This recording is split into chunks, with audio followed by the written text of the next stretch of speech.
Hello everyone, welcome to my YouTube channel. This is Shreya Jain. आज से मैं आप लोगों को अकाउंट पढ़ाने वाली हूँ 12th क्लास की। ये मेरी बुक है।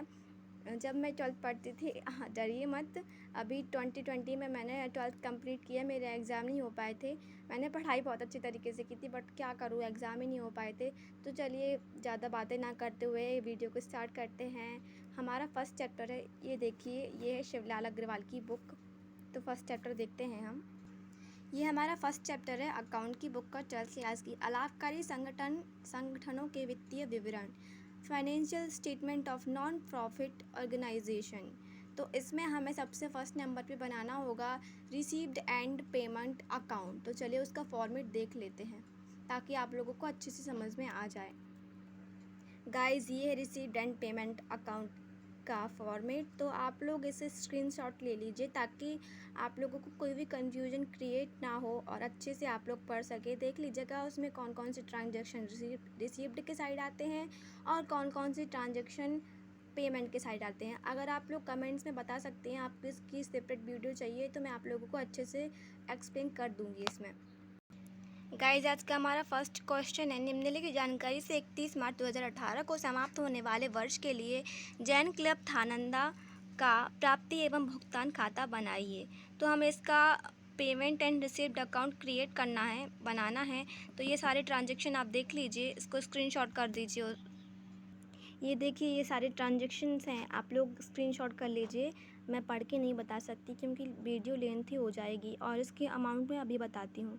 गाइज़, ये है इसकी अमाउंट, आप स्क्रीनशॉट कर लीजिएगा, फिर हम क्वेश्चन का सॉल्यूशन देखेंगे। Guys, received and payment account बनाने के लिए सबसे पहले हमें क्लब का नाम डालना होगा, जो कि है जैन क्लब था नंदला। और for the year of ending 31 मार्च होगा। और जो भी अकाउंट बना रहे हैं, जैसे कि हमने बनाया है रिसीव्ड एंड पेमेंट अकाउंट, तो उसका नाम डाल देंगे।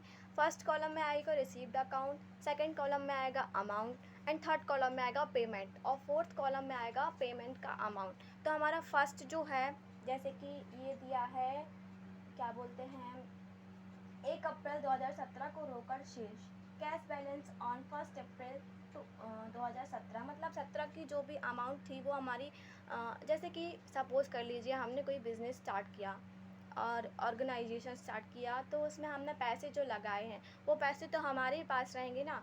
तो वो हमारी रिसीव्ड आएगी, तो उसको हम रिसीव्ड अकाउंट पर लिखेंगे 2 करके। देखिए, इस साइड आएगा सारा 2, जो भी हम इस साइड ट्रांजेक्शन लिखेंगे वो सारे 2 में आएंगे और जो भी इस साइड ट्रांजेक्शन लिखे जाएंगे वो सारे बाय करके आएंगे। तो यहाँ पे आएगा 2 बैलेंस ब्रॉट डाउन करके 880। फिर इसके बाद है सब्सक्रिप्शन, ठीक है, चंदा, जो कि है 7,520 रुपये का। देखिए, इसमें कोई भी समायोजन नहीं करने पड़ते, एडजस्टमेंट इसमें नहीं करना पड़ता है। ये बिल्कुल सिंपल सा अकाउंट बनाना पड़ता है, रिसीव्ड एंड पेमेंट अकाउंट। तो अगर करंट ईयर का सब्सक्रिप्शन हो तो लिखते ही हैं, प्रीवियस ईयर का हो तो इसमें ऐड करके लिख देंगे, नेक्स्ट ईयर का हो तब भी ऐड करके लिख देंगे, और इसमें से माइनस करने की कोई भी ज़रूरत नहीं होती। उसके बाद हमारा दिया हुआ है डोनेशन रिसीव्ड। तो डोनेशन रिसीव्ड है 1600 रुपये का। 2 एंट्रेंस फ़ीस। देखिए, एंट्रेंस फ़ीस कैसे हम लेते हैं, जैसे हमने कोई भी ऑर्गेनाइजेशन स्टार्ट किया तो उसमें जो भी मेंबर्स आएंगे वो हमें कुछ फ़ीस देंगे अपनी एंट्री की, तो वो हमारी एक इनकम होगी। तो सारी इनकम जो होती है वो रिसिप्ट के साइड जाती हैं। तो इस एंट्रेंस फ़ीस होगी हमारी 860 रुपये। और नेक्स्ट ट्रांजेक्शन है गाइस, नेक्स्ट ट्रांजेक्शन है हमारा रेंट रिसीव्ड। तो ये भी हमने पाया है, ये भी हमारी इनकम है, तो हम लिखेंगे रेंट रिसीव्ड है वो हमारे कितने रुपए। गाइस, रेंट रिसीव्ड है 1050 रुपये का। और अगला ट्रांजेक्शन है गाइस, हमारा नेक्स्ट ट्रांजेक्शन है इलेक्ट्रिक चार्ज। देखिए, वो हमें पेमेंट देनी पड़ती है, चार्ज लगा, जैसे हमने ऑर्गेनाइजेशन खोला, उसमें हमने इलेक्ट्रिसिटी लगाई, फ़ैन लगाया, लाइटिंग लगाई, तो उसका भी जो चार्ज आएगा वो हमें पेमेंट करना पड़ेगा, पे करना पड़ेगा। तो उसको पेमेंट अकाउंट के साइड लिखेंगे, पेमेंट के साइड बाय करके, बाय इलेक्ट्रिक चार्ज 680 रुपीज़ का। गाइस, नेक्स्ट ट्रांजेक्शन है हमारा टैक्स। तो टैक्स भी एक हिसाब का हमें पे ही करना पड़ता है, तो वो पेमेंट अकाउंट में आएगा 100 रुपीज़ का। सैलरी, देखिए सैलरी दो टाइप्स की होती है, एक वो सैलरी जो हमें मिलती है और एक वो सैलरी जो हमें देनी होती है। तो यहाँ पे सैलरी का कोई नहीं दिया हुआ है कि सैलरी रिसीव्ड है या सैलरी पे करने वाली है। तो जब सैलरी का कुछ भी ट्रांजेक्शन नहीं लिखा रहता उसके साथ, तो हम सैलरी को पे साइड ही डालेंगे। ये वो सैलरी है जो सदस्य को दी जाएगी, वो हमारी है 4,300 रुपये की।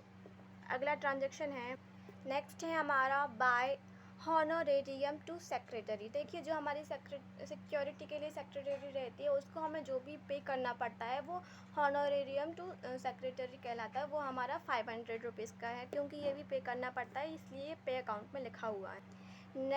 नेक्स्ट ट्रांजेक्शन है हमारा इनकम ऑन इन्वेस्टमेंट।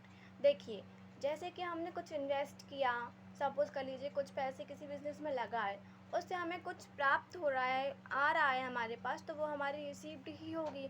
तो ये रिसीप्ट की कॉलम में जाएगी, 590 रुपीज़ की है।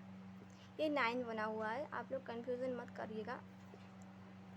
इसके बाद हमारा नेक्स्ट ट्रांजेक्शन आएगा स्टेशनरी। जो भी हम ऑर्गेनाइजेशन के लिए स्टेशनरी खरीदते हैं, तो उसके लिए तो ऑब्वियसली ये पे करना पड़ेगा, ये हमारा एक्सपेंडिचर है, तो पेमेंट के साइड आएगा 70 रुपये का।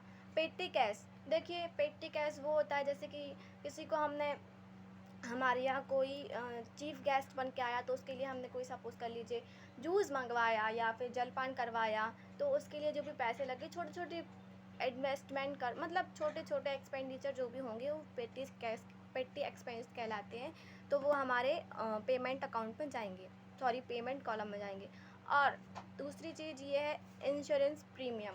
तो इंश्योरेंस प्रीमियम तो आप सब लोग जानते ही होंगे, आजकल इंश्योरेंस प्रीमियम जो हमारा एक्सपेंडिचर ही कहलाएगा, तो वो भी पेमेंट के कॉलम में जाएगा 60 रुपीज़ का। अब देखिए गाइस, ये सबसे बड़ी बात देखिए, हम यहाँ का सारा प्लस करेंगे, फिर एक साइड लिख लेना, फिर यहाँ का सारा प्लस करेंगे, और सपोज़ हमारा अभी ये साइड का प्लस ज़्यादा है और ये साइड का प्लस कम है, तो जो ज़्यादा और डेबिट साइड का प्लस है उसमें से क्रेडिट साइड का प्लस माइनस कर देंगे, तो ये हमारे आ जाएगा 6,610 रुपीज़। तो ये हमारा आएगा balance carry down. Suppose cash in hand carry down last वाला आएगा, ठीक है। तो ये तो आपको सही हो गया। अगर इस साइड आता तो वो इस साइड लिखा जाता, इसका सपोज करके प्लस करके देख लेना आप, जो भी आएगा।